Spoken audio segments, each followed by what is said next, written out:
So hello and welcome guys, hope आप सब लोग बहुत अच्छे होंगे।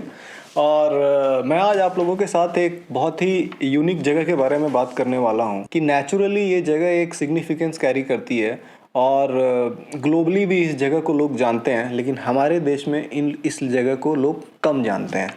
तो ये जगह का नाम है none other than Kasar Devi. तो कसार देवी क्या है?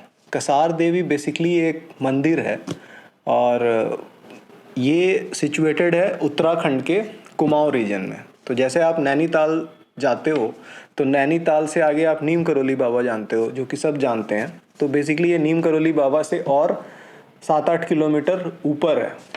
तो नीम करोली बाबा के बारे में सारे लोग जानते हैं और नीम करोली बाबा एक बहुत ही बड़े मिस्टिक थे हमारे कंट्री के। मतलब ये बात बोलने की ही ज़रूरत नहीं है, he was one of the great mystics from India. पर पीपल डोंट नो दैट जो नीम करोली बाबा की साधना थी वो शुरू हुई थी कसार देवी से। वहीं पे जाके उन्होंने अपनी साधना शुरू की थी और कई कई सालों तक वो उस साधना में रहे थे। तब जाके उनको वो मिली थी जो स्पिरिचुअली जिस कारण से लोग उन्हें जानते हैं, वो स्पिरिचुअल एलिवेशन उन्हें तब मिला था।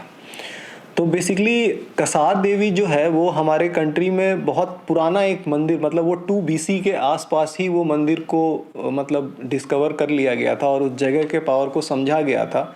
लेकिन ग्लोबली लोग उसे नहीं जानते थे। तो बहुत पहले ही हमारा भारत जो था वो अपने चीज़ों को पकड़ने में बहुत अच्छा था, इन सब जगहों को समझने में और इन सब जगहों को इम्पोर्टेंस को, सिग्निफिकेंस को बढ़ाने में। तो बेसिकली कसार देवी का सिग्निफिकेंस ये है गाइज, साइंटिफिकली। चलिए मैं आपको साइंटिफिकली बताता हूँ। तो साइंटिफिकली ऐसे आप समझ सकते हो कि अर्थ जो है हमारा, उसके सराउंडिंग में एक एलन वैन बेल्ट है। तो एलन वैन बेल्ट बेसिकली एक अर्थ सराउंडिंग स्फीयर को एक नाम दिया गया है। उसमें एक गैप है। तो बेसिकली उस गैप में क्या होता है ना कि उस गैप में हाई एनर्जी पार्टिकल्स होते हैं। एरिया में जहाँ वो हाई एनर्जी पार्टिकल्स होते हैं वो सोलर विंड्स के नेगेटिव एनर्जी से उस जगह को प्रोटेक्ट करते हैं। मतलब वो जगह प्रोटेक्टेड रहती है, करते नहीं, वो जगह ऑटोमेटिकली प्रोटेक्टेड रहती है। तो ऐसे जगह अर्थ को 3 जगह पे टच करते हैं में वो फीलिंग आपको 3 जगह पे होती है। एक माचा पिरू है जो पेरू में है, एक स्टोन हैंग है जो यूके में है, जगह है ये सब, स्टोन हैंग, माचा पिरू, and the third is in Kasar Devi. तो यहाँ होता क्या है कि जैसे आप इस जगह पे जाओगे तो यहाँ पे आपको एक अलग तरीके का मेंटल पीस मिलेगा। आप शांत हो जाओगे और एक अलग तरीके का कामनेस आपको यहाँ पे फील होगी और आप एक रिजुविनेशन फील करोगे अपने अंदर। और अगर आप स्पिरिचुअल हो, अगर आप स्पिरिचुअलिटी में बिलीव रखते हो, तो स्पिरिचुअल लोगों के लिए तो ये हेवन हो जाएगा। यही रीज़न है कि यहाँ पे जितने बड़े बड़े आर्टिस्ट हैं, जितने बड़े बड़े राइटर्स हैं फ्रॉम द ग्लोब, वो यहाँ बहुत बड़े बड़े जो इल्यूमिनरीज थे वहाँ ऑलरेडी आ चुके हैं और उन्होंने कई कई सालों तक वहाँ पे बैठ के मेडिटेशन किया है, राइटिंग की है, मतलब आर्ट पेंटिंग्स बनाया है और बहुत बहुत ही आज भी लोग आते हैं। लेकिन हमारे कंट्री में इस जगह के बारे में सिग्निफिकेंस लोगों को बहुत ज़्यादा पता नहीं है। तो इसीलिए मैंने सोचा कि मैं आप लोगों को ये बात बता दूं और कभी मौका मिले तो डू विज़िट दिस प्लेस। जैसे अगर मैं अपने कंट्री की बात करूं तो स्वामी विवेकानंद वहाँ पे 1890 में गए थे। ये देखो भाई, कसार देवी गुफा। इस पर्वत की एक गुफा में 1890 में स्वामी विवेकानंद जी ने कठोर आध्यात्मिक साधनाएं की थी।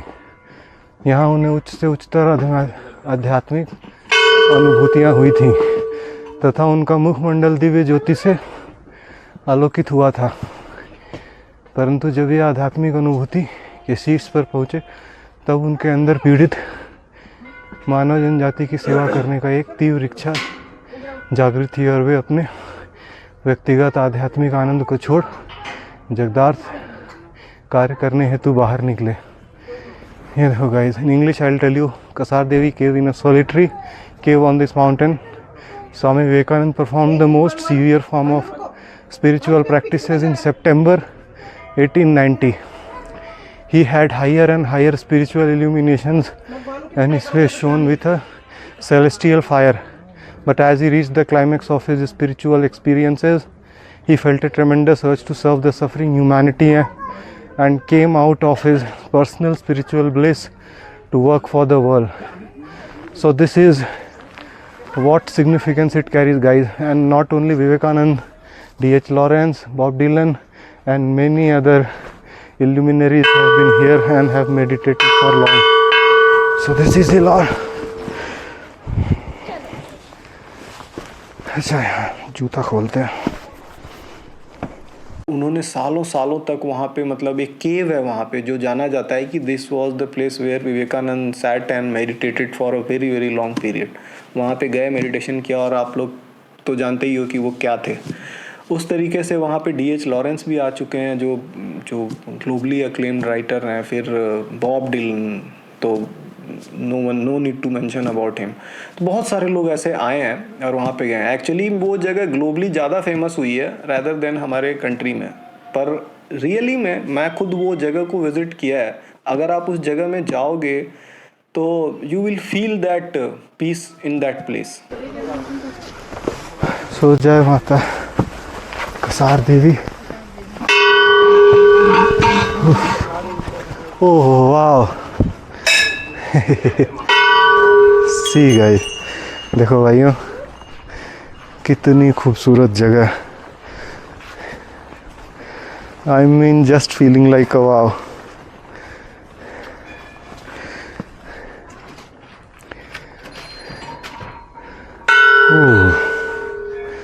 सही व्यूज देख रहे हो, ये देखो व्यू.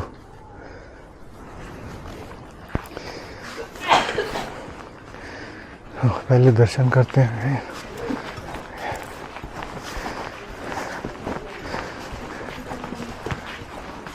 ओहो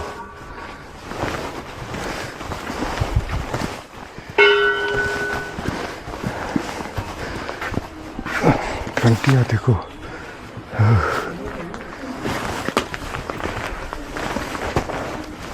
अच्छा अच्छा.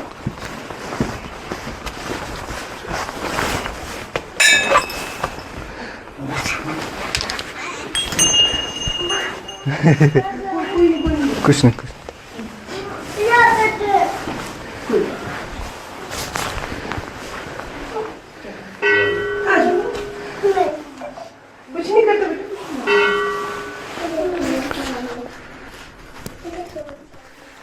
Scenic surrounding which it has, it's amazing, breathtaking. मतलब आप वहाँ कभी जाओगे तभी आपको ये फील होगा, इट्स ब्रेथ टेकिंग. तो बेसिकली वहाँ पे आप कभी विज़िट करो, और वहाँ पे होटल्स हैं, आप जा सकते हो. रास्ता वहाँ का अच्छा है, अब अच्छा हो गया है रास्ता वहाँ का. आप बहुत अच्छे, मतलब टारमैक रोड्स आपको मिलेंगे. मैं तो बाइक से गया था तो मुझे और मज़ा आया था. तो आप लोग जैसे भी जाना है जाना, लेकिन do visit that place guys. It's an amazing feeling you will have. यहाँ पे 1970s 80s के पास ये जगह में बहुत सारे फॉरेनर्स आए, और बहुत सारे फॉरेनर्स यहाँ पे आके इस्टेब्लिश भी हो गए, और वो बूढ़े भी हो गए हैं. तो ऐसी जगह है ये. और पर हाँ, इंडिया में लोगों को ये जानना चाहिए कि ऐसी जगह है, और बहुत सारे जगह पे जाने से बेटर है कि आप इस जगह को जाओ. आपको एक डिफरेंट सॉर्ट ऑफ फीलिंग होगी. And trust me guys, take my word, आप इसको अपने मेमोरी में डाल लोगे, ये आपके मेमोरी में इस्टेब्लिश हो जाएगी. ऐसी फीलिंग आपको देगी. तो do visit this place guys, and mark my words, you will remember me. So thank you guys, this is all, and my experience was great there. So do visit and share your experience. If you know about this place, do share what you felt. If you don't know, share with other people. And take care. Happy riding. Thank you guys.